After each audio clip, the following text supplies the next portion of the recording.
안녕하세요. 2학년 일반 여러분. 여러분들 요즘 거꾸로 교실 너무 적극적으로 참여해서 선생님이 너무 기분이 좋은 것 같아요. 자, 오늘도 열심히 공부를 해봅시다. 오늘 공부할 내용은 두 가지가 있는데 첫 번째는 개화 사상의 형성과 두 번째, 개항 이후에 추진되는 개화 정책에 대해서 살펴보게 될 거야. 자, 먼저 그 개화 사상이 형성되는 것부터 좀 살펴보도록 하자.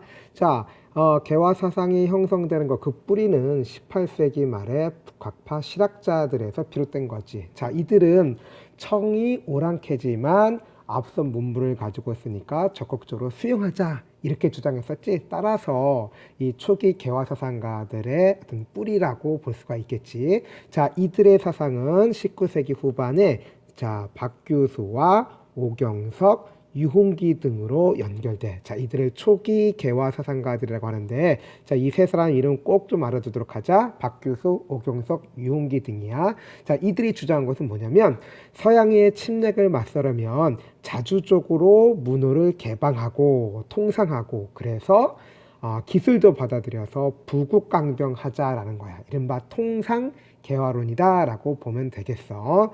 자, 그러면 이들 세 사람의 영향을 받아서 개화파가 형성이 되는데 어떤 사람들이 개화파를 형성하느냐? 다 알고 있지? 자, 누구야? 김옥균, 서광범, 박영효, 이들 외에도 김홍집, 어윤중, 김윤식 같은 사람들이 있어. 자, 이들은 정계에 진출해서 개화의 필요성을 더욱더 절감하고 개화 정책을 추진하고자 했지. 자, 그런데 이들 개화파들은 이모군란이 배경이 되어서 원인이 되어서 나눠지게 되는 거야. 자, 이모군란 나중에 배우는데 꼭 알아둬야 돼. 이모군란 이후에 이제 개화 정책의 추진과 그 다음에 청나라 일본과의 외교 관계를 바탕으로 해서 옹공개화파와 급진개화파로 나눠진다. 자, 그러면 옹공개화파와 급진개화파가 어떻게 구별되는지 살펴보도록 하자. 먼저 우리 옹공개화파를 보도록 하자. 옹공개화파는 어떤 사람들이 있느냐? 세 사람. 김홍집, 김윤식, 어윤중이야.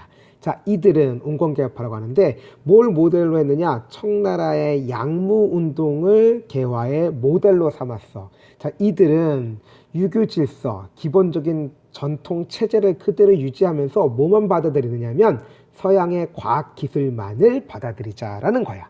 따라서 이들의 개화의 폭은 점진적 개혁이다라고 볼 수가 있는 거지. 자, 이러한 입장을 우리는 뭐라고 하느냐? 동도 서기론이라고 해. 기억해 둬야 돼. 동도 서기론 옹공개화파야. 따라서 이들은 청의 양몽운동을 본받고자 했기 때문에 청과 전통적인 우호 관계를 그대로 유지하고자 했어. 청과의 관계를 전통적인 관계를 유지하고자 했다. 이렇게 여러분들 기억하면 돼. 자, 그러면 이에 대해서 급진개혁파에 대해서 살펴봐야 되겠지. 자, 급진개혁파의 대표적인 사람들 세 사람 역시 기억하도록 하자. 자, 김옥균 잠깐 김옥균 그 다음에 박영효, 홍영식, 서광범 등이 있어. 자, 이들이 모델로 삼은 것은 일본이야. 일본의 문명 개화론을 바탕으로 메이지 유신을 본보기로 삼았다 이거야. 그래서 이 옹공개혁파는 서양의 과학기술만 수용한다라고 했지. 자, 근데 이들은 서양의 과학기술뿐만 아니라 그런 과학기술의 발전을 가져올 수 있었던 근대 사상과 제도도 적극적으로 수용한다 이거야. 구체적으로는 민권의 신장, 군주권의 제한, 왕권 제한이지. 자, 그 다음에 사회적으로 신분제도의 폐지,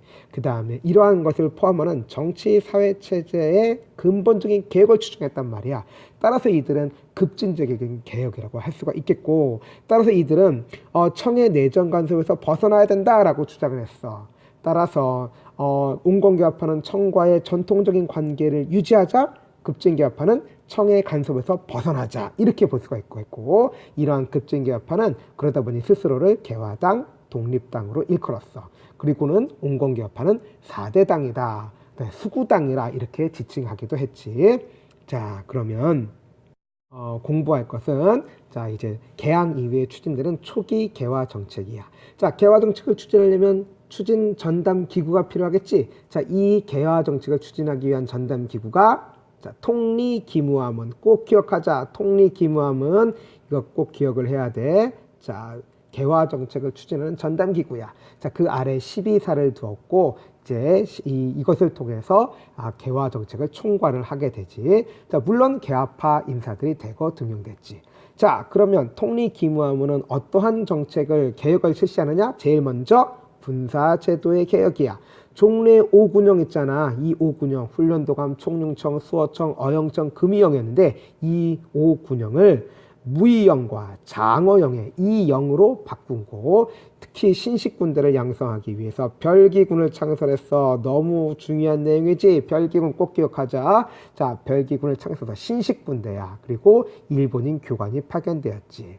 자, 그럼 이런 개화 정책을 추진하기 위해서는 또 청나라와 일본이 어떻게 개화 정책을 추진하는지 벤치마킹 해야 될 거 아니야. 그래서 사절단을 보내. 자, 청나라에는 영선사를 파견하는데 대표적인 인물이 김윤식이야.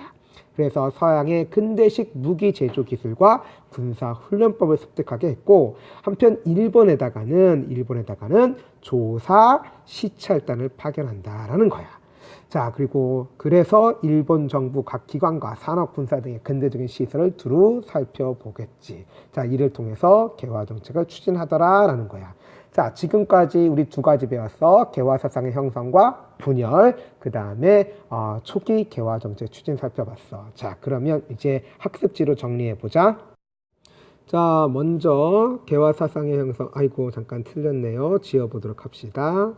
자, 아이고 이거 왜 이래? 자, 일단 개화 사상의 형성. 자, 북학파 실학사상을 바탕으로 한다라고 얘기했지. 북학파가 들어가야 돼. 자, 박규수, 오경석, 유홍기 기억하고. 자, 통상 개화론을 주장한다라고 얘기를 했지. 통상 개화론을 주장한다라고 얘기를 했어. 자, 이들은 이제 청의 무슨 운동? 양무운동이야. 양무운동과 일본이 추진했던 건 뭐지? 그렇지. 메이지 유신의 영향을 받는 거야. 자, 그래서 이들은 이제 기존의 중국 중심의 세계관을 극복했다라고 볼 수가 있겠고, 자, 개화파의 형성. 자, 박규수 등의 지도 아래 개항전후에 개화파가 형성되지. 자, 김옥균, 박용효, 서광범, 김윤식, 김홍집 등이 있다. 그런데 이모군란 이후에 자, 온건 개화파와 급진 개화파로 분열하게 되는 거야. 자, 그러면 이제 구체적으로 온건 개화파, 급진 개화파 비교해야 되겠지? 자, 대표 인물, 온건 개화파는 누가 있지? 아이고, 종이 치네. 자, 온건 개화파, 김홍집이 대표적인 인물이야. 김홍집. 그 다음에 급진 개화파에는 김옥균, 박영효, 홍영식 등이 있지. 자, 온건개화파는 어느 나라와 전통적 우원계 유지하는 거야? 그렇지, 청나라야. 이에 비해서 청과 종속적 관계를 청산하자라는 것은 급진개화파의 주장이고, 자, 개혁의 모델 온건개화파는 청의 양무운동이야. 양무운동. 급진개화파는 뭐니? 메이지 유신이지. 메이지 유신.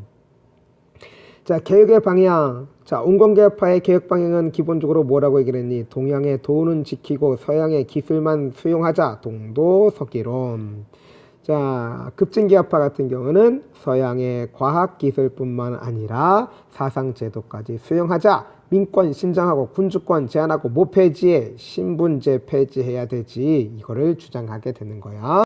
그럼 마지막으로 개화정책 추진을 보도록 하자. 일본의 변화 모습과 국제정책 파악하기 위해서 개항 직후에 수신사를 파견하거든. 이거 잠깐 보고, 자, 개혁 추진기구 뭐가라고 얘기를 했지? 조금 어려운 말이지. 뭐야? 통리, 기무, 아문이 있지.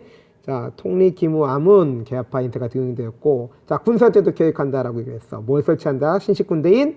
그렇지, 별기군 설치한다. 별기군. 자, 그 다음에 청에 파견한 건 영선사. 그래서 근대식 무기 제조법과 군사 훈련법 습득한다라고 얘기했지. 일본에는 누구 파견해? 어떤 사람들? 조사 시찰단 파견하는 거야. 꼭 기억하도록 하고, 자, 지금까지 공부했는데, 자, 잘 기억해서 수업 시간에 재미있게 또 수업을 하도록 하자. 듣느라고 수고 많았어. 수업 시간에 보자. 안녕.